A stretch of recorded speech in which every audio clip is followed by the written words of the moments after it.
Okay, welcome back to members of 121 Community Church in Grapevine, Texas, in our brand new study in the book From Paul to Valentinus by Peter Lampe, published in 2003.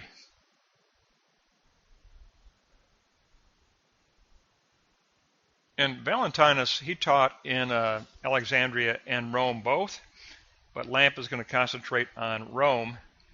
And we're going to begin with pages 1 to 19. So we're going to take a look at the early developing church in Rome and how it transitioned in various ways after the ministry of Peter and Paul. Let's go to block 1. Roman Christians gain independence from the synagogue. Rome and Pompeii. Pre-Pauline Christians existed in Rome, we know from Acts 28, and Christians were present in Pompeii. Their presence emerged along the trade route from along the Puteoli-Rome axis, a trade route connecting Rome to the east. So Christianity could travel along the trade route from the east to Rome in the first century. Now, the Edict of Claudius is a significant event. Between 41 to 53 AD, it was the expulsion of Jews from Rome because of the unrest emerging in the synagogues. And Rome did not put up with disruption. There was unrest emerging in the synagogues between Jewish believers and Christian God-fearers who were testifying to Christ. Key Christian figures were expelled from the synagogues. So initially, just like Paul, he would go to the synagogue first, but the Judaic faith would tolerate what they called God-fearers, but whenever believers started testifying openly to Christ in the synagogue, key Christian figures were expelled from those synagogues. Judaic faith wanted to separate itself from the Christian faith. So block 2, that meant the church went underground. The church goes underground, block 2. Claudius expelled all Jews from Rome, including Aquila and Priscilla. They both fled to Corinth.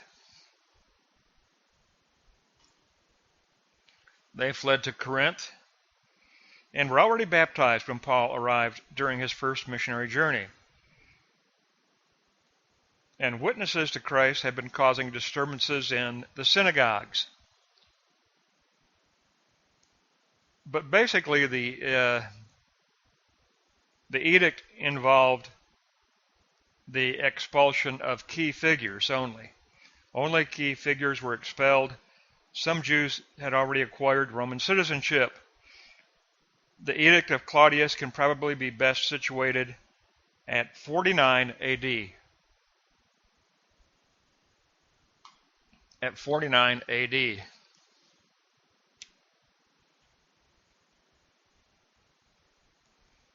Jewish Christians would have been forced to go underground. By 64 AD, even the Roman authorities distinguished between Jews and Christians. So by 64 AD, they truly had been considered separate from the synagogue.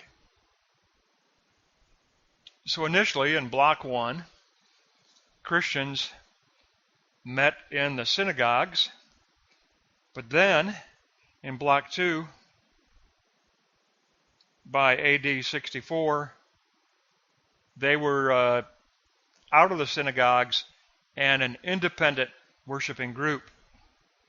and they worshiped in urban house churches. So Christians left the synagogues and they worshiped in urban house churches. Let's go to block 3.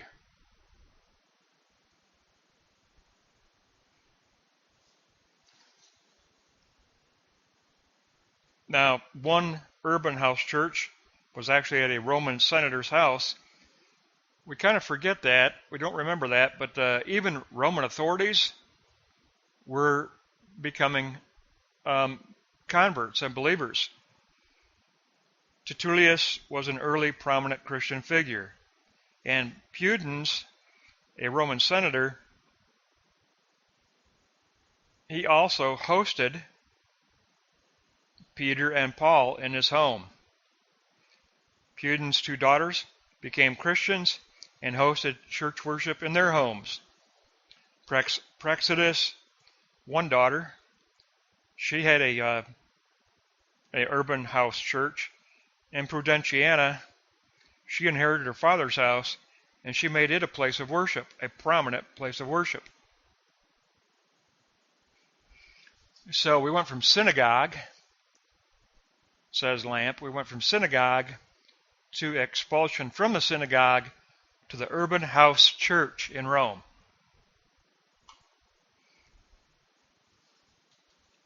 So block 3, note 2, at Priscae, there was a house church,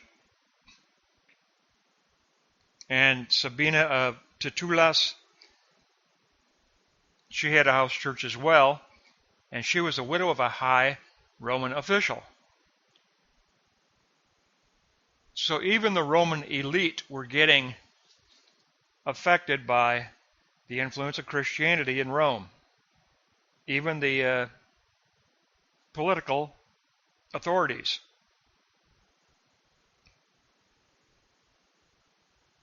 So it didn't just exist in the Jewish quarter of Rome. It existed in various urban house churches, even at houses of political leaders. Let's go back to block 1. And we read in block 1 that Christianity, if you look at note 1, Christianity entered Rome through an eastern trade route, Puteoli-Rome axis. An eastern trade route brought Christianity to Rome. So you've got Antioch of Syria Antioch in the east. Well, the trade route from Syria to Rome was this Puteoli-Rome axis, and that is how Christianity migrated from the east to Rome in the west, before Paul even got there. So trade route business brought about migration of Christian faith from the east to the west. And then block 2, we read about Aquila and Priscilla. They were prominent figures in Rome, prominent Christian believers, and so they were exiled. They fled to Corinth.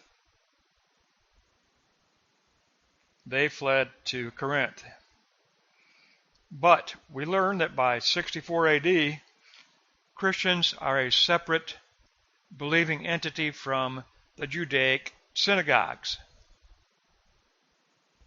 The urban house church emerged in block 3.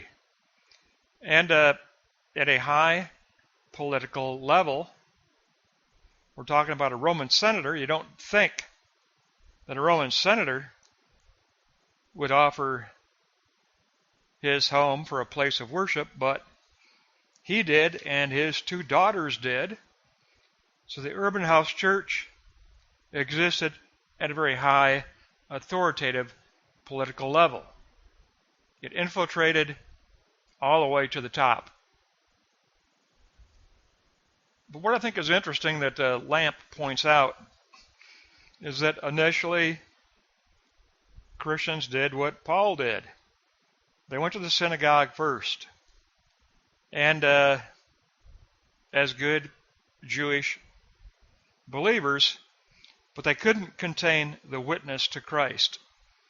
It spilled over. And as soon as they started witnessing to Christ, they were expelled from the synagogues.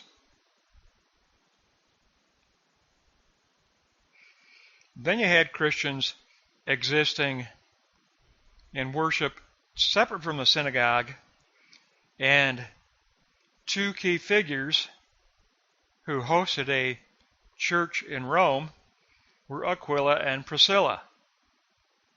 They were so prominent that they were expelled from Rome altogether, not just synagogues. They were expelled from Rome. They fled to Corinth and met Paul in Corinth.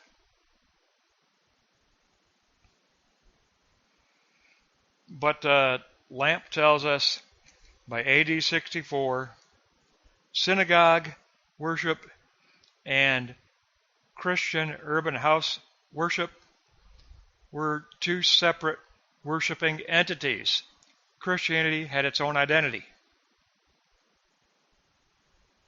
By 64 AD, Christianity had its own worship identity.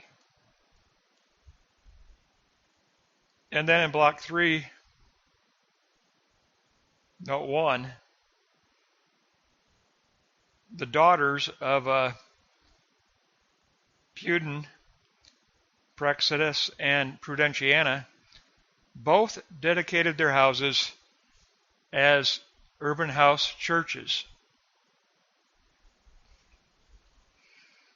And recognizable house churches, because in 140 AD, Pius I even dedicated the house church of Prudentiana. It's a very prominent house church. But it illustrates, Lampe illustrates for us the humble beginnings of Christianity in Rome. From beginning in the synagogue to expulsion from the synagogue, on to the work of Aquila and Priscilla, and eventually to many urban house churches. That'll get us started. That's just an intro, but that'll get us started. That's pages 1 through 19. We're going to pick up next time on pages 23 to 43. 23 to 43.